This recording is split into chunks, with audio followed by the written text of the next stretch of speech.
Welcome to LNG. We're talking with Judge Brett Loveless, with the District Court Judge. Welcome to the show, Judge. Thank you for having me. Thank you. We're going to get into a little bit about the bio and stuff.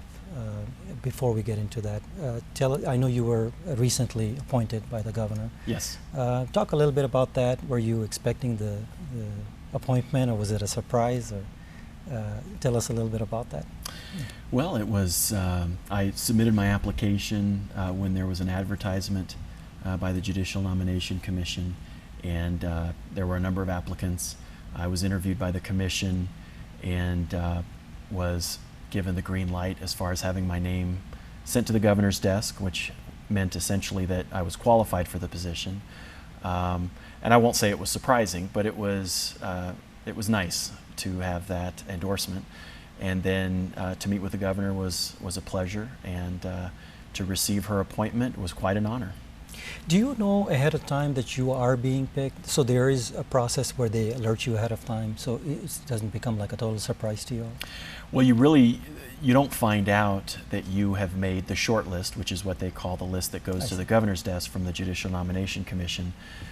You find out when everyone else finds out. They put it on the UNM Law School's website, and you find out from there that you've received the nod to go up to the governor's desk. But when the governor makes a decision, there's a phone call, and Does she call you personally? Or is this not in my case. I was actually contacted by one of her staff members to advise me that they are offering me the position, as if I were going to turn it down. It's not something I would have done. Yeah, I wouldn't expect but that, yeah. But that's how it's communicated, essentially.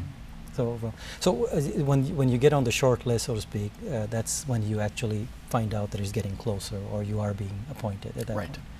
point. So that must be a nice feeling. Yes, being called by the governor.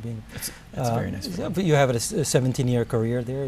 You were a prosecutor, right, for Yes. many years. And yes, I graduated from UNM Law School and practiced law for 17 years before I was appointed to the bench.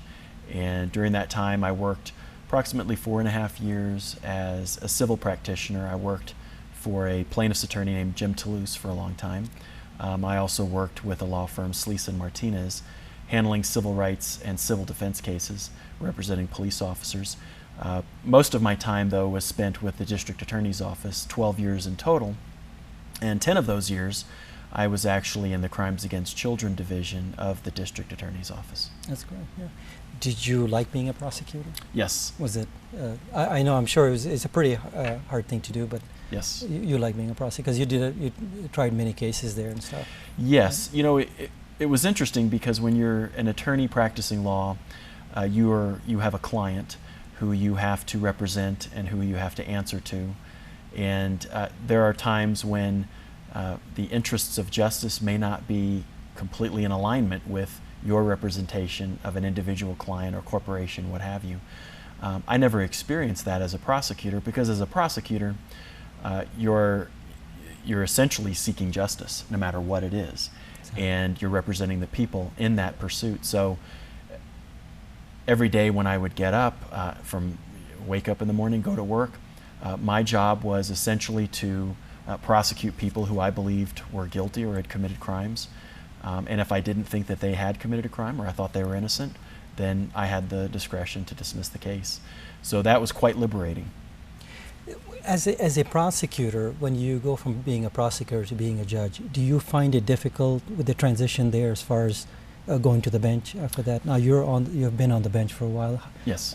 How did you feel when you were first on the bench? I would say there were yes and no. It wasn't difficult in the sense of actually taking on dealing with criminal cases, because I'd been handling them for so long. I was doing the very thing that, serving as a judge, I was doing the very thing that I had been doing as a prosecutor. Same types of issues, same types of cases. So I was very versed in dealing with those issues and cases. What was a little more difficult, and that I had to get used to, was appearing in front of people or presiding over cases where people who are appearing in front of me are people who I had worked with, or people I had worked against. And so taking on that new role with people who were familiar to me was a challenge, and I think that I've gotten past that. But as far as the kinds of cases that I was handling, that really wasn't that difficult. So overall, you transitioned pretty well. I think so. Yeah, and I think speaking to the other judges too, they were saying that it's a pretty unique experience once you're on the bench, and you, in your case, I think you were practicing in the same courtroom as the one you were a judge in. Yes. How does that feel?